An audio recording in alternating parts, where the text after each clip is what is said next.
Halo movie lovers sekalian, selamat datang di channel Drama Sarjana. Bersama Denny Hapur di sini yang akan menyuguhkan rangkuman alur cerita dari film-film menarik yang mungkin belum pernah kalian tonton. Oke, tanpa berlama-lama lagi, mari kita langsung saja simak ceritanya berikut ini. Berangkat.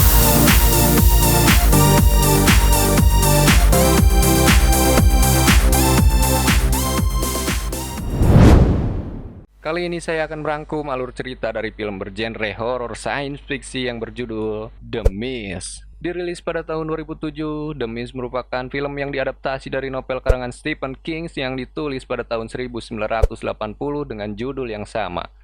The Mist mengisahkan sekelompok penduduk dari desa kecil bernama Maine yang terjebak di dalam sebuah pusat perbelanjaan dan harus berjuang bertahan hidup dari serangan teror kabut misterius serta monster menyeramkan yang berasal dari dimensi lain.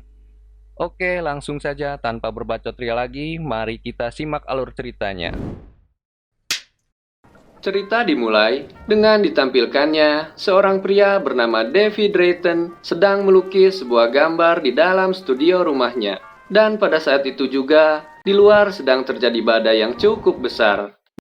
David sendiri merupakan seorang seniman yang tinggal di kota kecil bernama Maine. Ia bekerja sebagai pembuat teaser poster untuk film-film Hollywood. Lalu tiba-tiba listrik di rumahnya pun padam. Khawatir akan hal yang terjadi, seketika istri David yang bernama Steph dan anak mereka Billy langsung segera bergegas menghampiri David. Cuaca semakin memburuk dan badai pun semakin membesar. Akhirnya mereka bertiga memutuskan untuk segera pergi menuju basement rumah mereka agar terlindung dari bahaya amukan badai. Di keesokan paginya, saat badai telah reda, David beserta keluarganya pergi keluar rumah untuk memeriksa kondisi sekitar yang rusak akibat terkena serangan badai tadi malam. Tapi tak lama kemudian, di saat itu pula tampak dari kejauhan, mereka melihat ada kabut tebal misterius yang muncul di atas danau dan tepatnya berasal dari arah pegunungan. David dan istrinya merasa heran. Karena kata David, selama ia tinggal di sana, ia belum pernah melihat sekalipun fenomena aneh seperti ini. Namun pada akhirnya David pun menghiraukannya. David kemudian menghampiri tetangganya yang bernama Norton untuk membicarakan terkait masalah yang terjadi akibat serangan badai tadi malam. Tak lama setelah itu, lalu David dan Norton akhirnya memutuskan untuk pergi bersama-sama menuju ke sebuah pusat perbelanjaan yang berada di tengah kota untuk membeli beberapa perlengkapan dan juga persediaan bahan makanan. Selang beberapa waktu kemudian, di saat David dan Norton sedang asik mengobrol, tiba-tiba di tengah perjalanan, mereka berpapasan dengan rombongan militer yang terkesan sangat terburu-buru pergi menuju ke arah pegunungan, tempat di mana kabut misterius itu muncul. Melihat akan hal itu, lalu Norton pun langsung bercerita kepada David terkait adanya rumor penelitian rahasia bernama Arrowhead Project, di mana katanya penelitian rahasia tersebut berhubungan erat dengan eksistensi alien dan makhluk-makhluk dari dimensi lain. Singkat cerita, akhirnya mereka pun telah tiba di pusat perbelanjaan.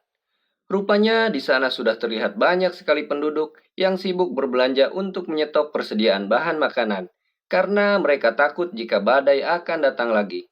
Saat masuk ke dalam toko, David lalu kemudian menemui Sally.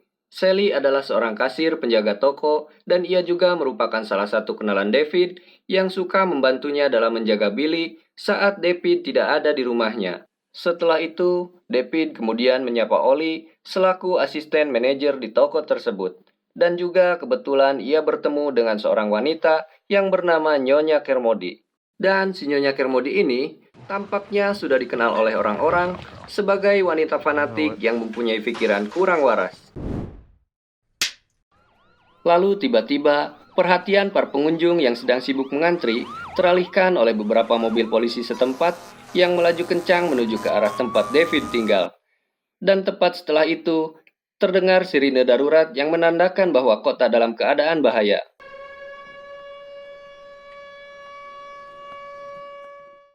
Seketika suasana di sana pun menjadi tegang. Karena tak lama kemudian, ada seorang pria tua bernama Miller yang berlari ketakutan sambil berlumuran darah, lalu tergesa-gesa masuk ke dalam toko. Ia kemudian langsung berteriak kepada seluruh orang yang berada di sana, dan mengatakan bahwa ada sesuatu mengerikan yang berasal dari dalam kabut telah menangkap dan membawa temannya yang bernama John Lee. Lalu ia pun kemudian menyuruh orang-orang yang ada di sana untuk segera menutup pintu dan menyuruh mereka agar tidak pergi keluar meninggalkan toko. Ketika kepanikan sedang terjadi, ada seorang pria berjaket biru yang nekat memaksa untuk pergi keluar dan tidak menghiraukan peringatan dari si Miller tersebut. Di saat itu pula, kabut tebal mulai datang menyebar hingga menyelimuti kota seutuhnya. Tak lama setelah itu, lalu teriakan pun terdengar. Sontak saja teriakan tersebut membuat orang-orang yang berada di sana langsung panik ketakutan berlarian masuk ke dalam toko dan segera menutup pintu toko rapat-rapat. Sesaat setelah itu, getaran yang hebat pun lalu muncul dan mengguncang kota serta membuat seisi toko menjadi berantakan.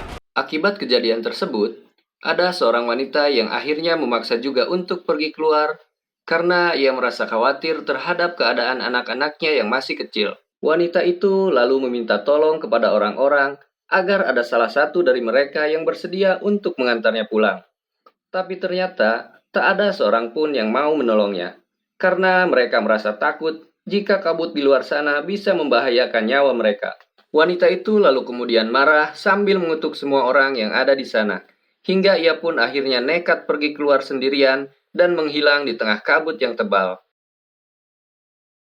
Setelah itu, David beserta beberapa pengunjung lainnya saling berkumpul untuk mengobrol sekaligus menenangkan diri. Namun tak lama kemudian, David langsung pergi ke gudang untuk segera mencari selimut, karena ia melihat kondisi Billy yang terlihat mulai kedinginan dan terkena demam. Ketika David masuk ke dalam gudang, tiba-tiba ia mendengar suara aneh seperti ada sesuatu yang berusaha mencoba memaksa untuk masuk dengan menjebol pintu dari luar. David yang terkejut langsung berlari menjauhi pintu tersebut dan meninggalkan ruangan itu. Tapi di saat yang bersamaan, ia kemudian bertemu dengan Ollie, Jim, dan Myron yang kebetulan akan pergi menuju gudang untuk mengecek generator yang mati. David lalu menjelaskan kepada mereka tentang apa yang telah ia lihat tadi dan ia dengar di dalam gudang itu. Namun mereka tidak percaya kepada perkataan David dan mereka pun langsung pergi menuju ke ruangan tersebut untuk memeriksa generator yang mati. Saat Myron mencoba untuk menghidupkan kembali generator, ternyata generator tersebut langsung terbakar dan mengeluarkan asap. Myron kemudian menduga bahwa ada sesuatu di luar sana yang menghalangi lubang ventilasi sehingga menyebabkan generator tersumbat dan kepanasan. Mendengar hal itu, lalu seorang pegawai toko yang bernama Norm menawarkan diri pergi keluar sana untuk membersihkan ventilasi tersebut. Namun David kemudian langsung melarang Norm pergi karena menurutnya di luar sana sangat berbahaya sekali. Bukannya mendengarkan perkataan David, Norm, Jim, dan Myron malah mengejek David sebagai seorang penakut dan bahkan tidak menghiraukannya. Norm yang dongo akhirnya tetap bersikukuh untuk pergi keluar. Ia pun kemudian membuka pintu dengan dibantu oleh Jim. Namun saat pintu telah dibuka,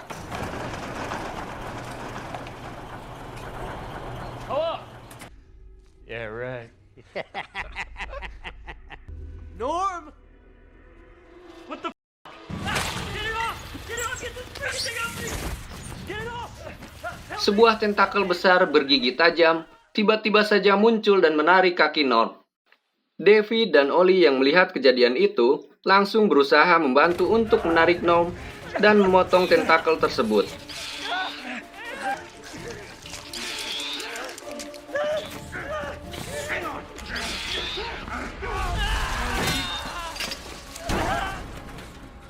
Namun karena semakin banyaknya tentakel yang masuk, Norm yang malang akhirnya tidak tertolong dan ia pun berhasil diseret oleh makhluk tersebut. Melihat Norm yang telah terbunuh, David lalu kemudian marah besar kepada Jim dan Myron karena mereka tidak mempercayai ucapannya. Big bird or something. You got that kid killed. Did you get a good look at it, huh? Jim dan Myron hanya bisa terdiam dan meminta maaf atas apa yang telah terjadi. Setelah kejadian tadi, David, Ollie, Jim, dan Myron kemudian bersama-sama memikirkan bagaimana cara untuk meyakinkan para pengunjung agar mereka jangan sampai keluar dari toko.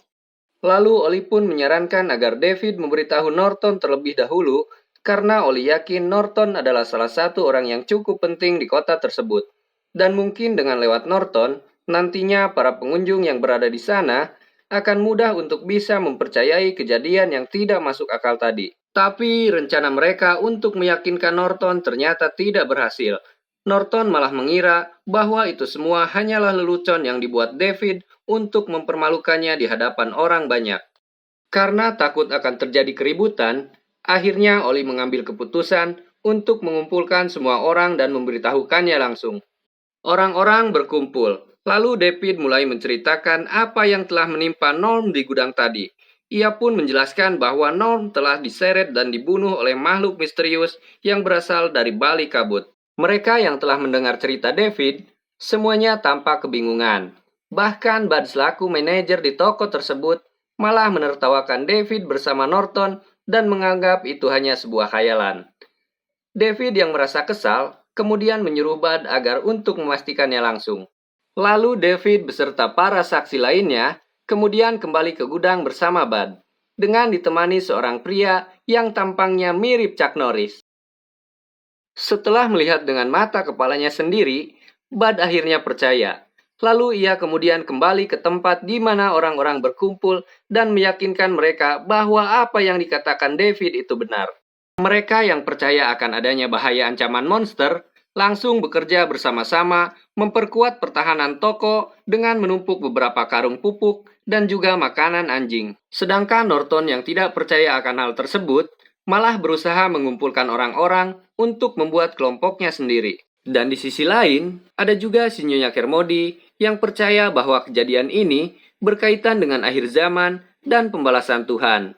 Sehingga menurut dia, orang-orang di sana harus melakukan penebusan dosa dengan cara melakukan persembahan darah agar Tuhan tidak marah. Dan itu semua membuat anak-anak yang ada di sana menjadi ketakutan. Amanda yang mendengar hal itu kemudian langsung menamparnya dengan keras. Si Nyonya Kermody pun lalu bersumpah serapah kepada mereka yang menentangnya sehingga ia akhirnya mundur ke belakang. Setelah itu, Norton yang telah berhasil mengumpulkan beberapa orang menjadi sebagai pengikutnya, kemudian memutuskan untuk pergi keluar menuju pusat kota, meskipun David sudah berusaha keras mencegah dan memperingatkannya. Norton beserta kelompoknya akhirnya pergi meninggalkan toko. Dan si Chuck Norris yang sebelumnya telah bersedia untuk mengambil senapan sekaligus mengecek kondisi di luar sana, kemudian ia ikut pergi menyusul kelompok Norton dengan diikat oleh seutas tali, di mana tali tersebut digunakan sebagai penanda adanya bahaya. Selang beberapa waktu kemudian, tali yang mengikat pada tubuh si Chuck Norris itu tiba-tiba bergerak seperti tertarik oleh sesuatu yang besar.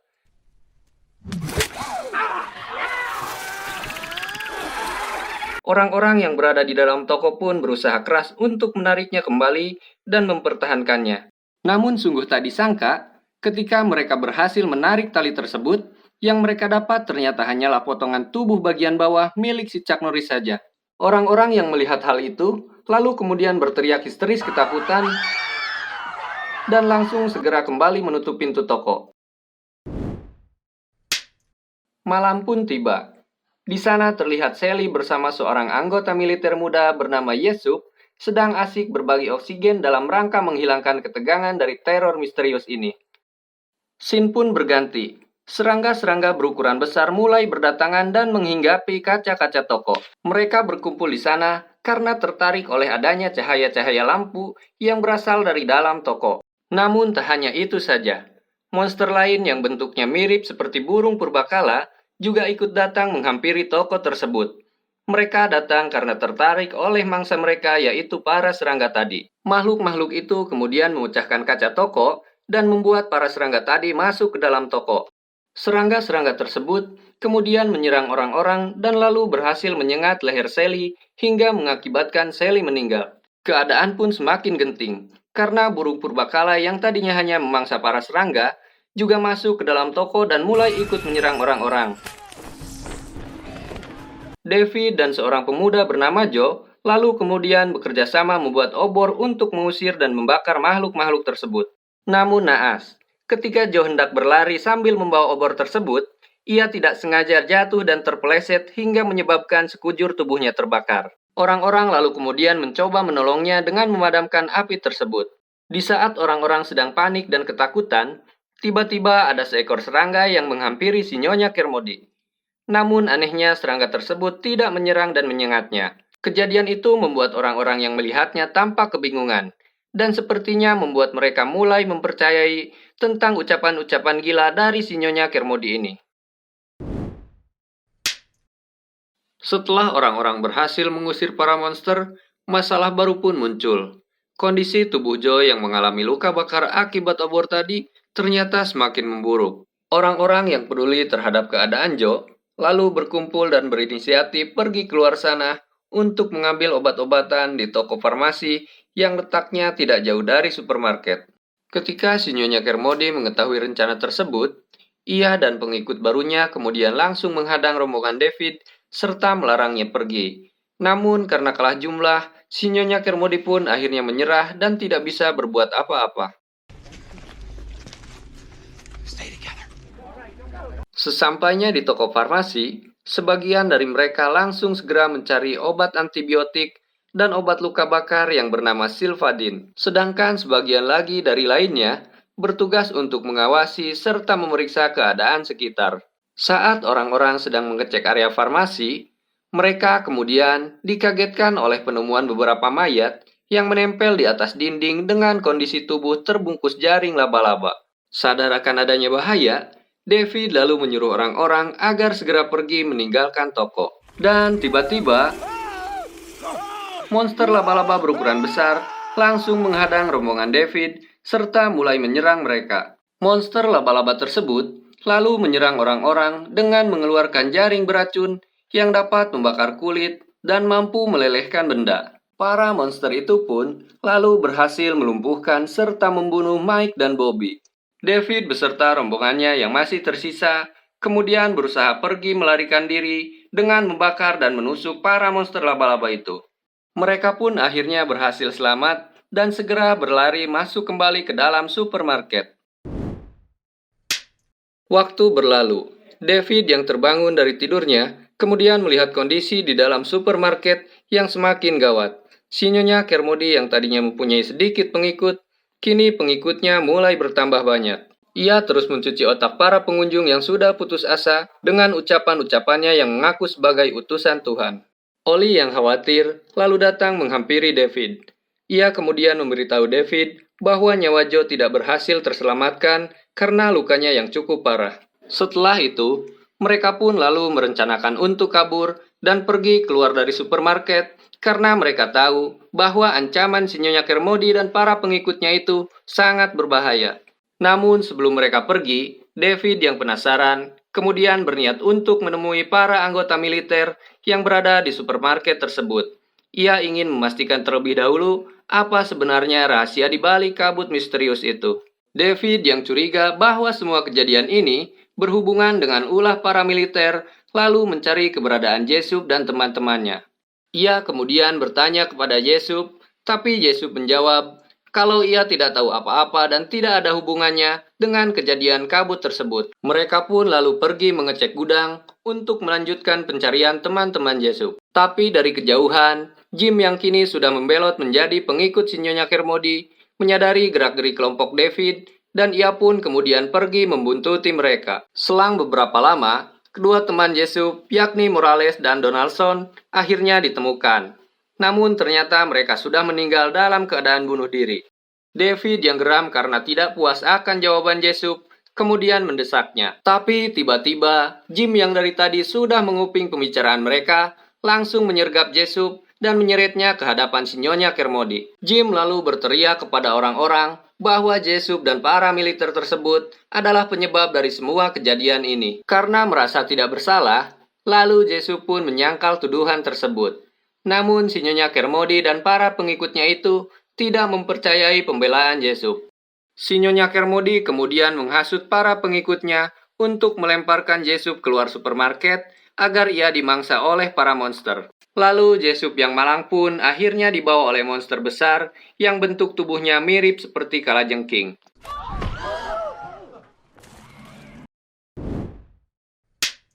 Keesokan harinya, di saat fajar telah tiba, kelompok David lalu mulai bersiap-siap untuk kabur dan pergi meninggalkan supermarket tersebut. Namun ketika mereka hendak membawa perbekalan yang telah mereka siapkan, tiba-tiba perbekalan mereka hilang dan di hadapan mereka sudah ada si Nyonya Kermode yang bersiap menghadang mereka sambil membawa pisau.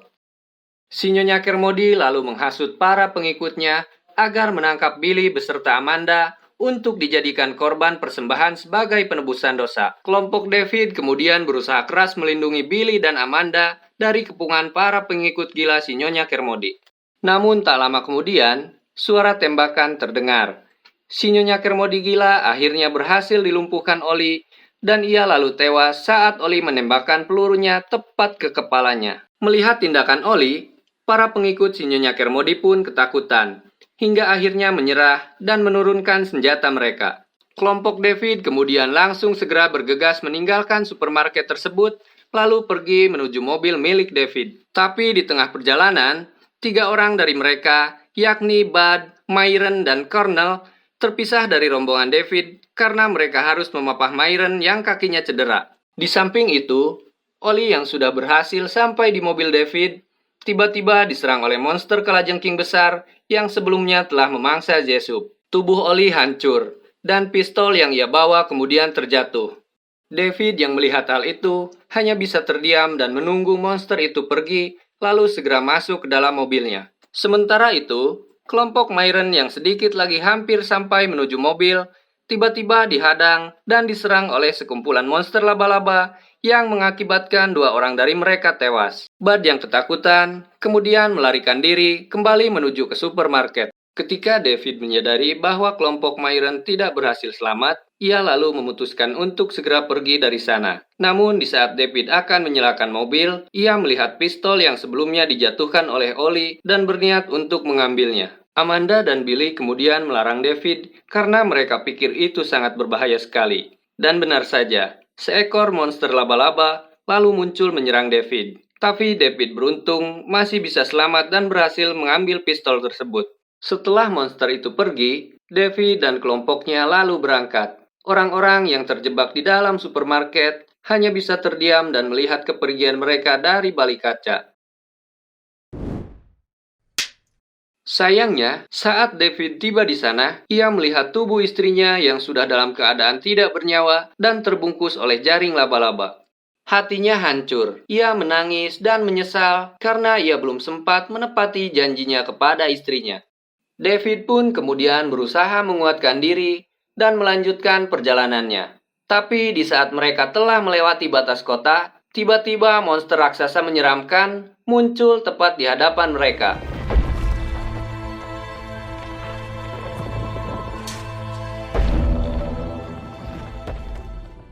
Melihat kenyataan itu, harapan mereka untuk selamat menjadi semakin menipis. Namun dengan sisa-sisa keyakinan yang ada, mereka lalu berusaha kembali melanjutkan perjalanan sampai bahan bakar mobil mereka habis.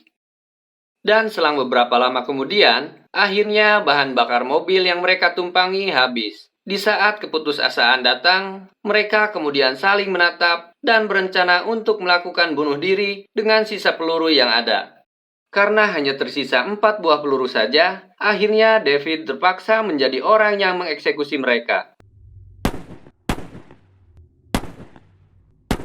Lalu setelah menembak mereka semua, David kemudian menangis dan berteriak dengan keras.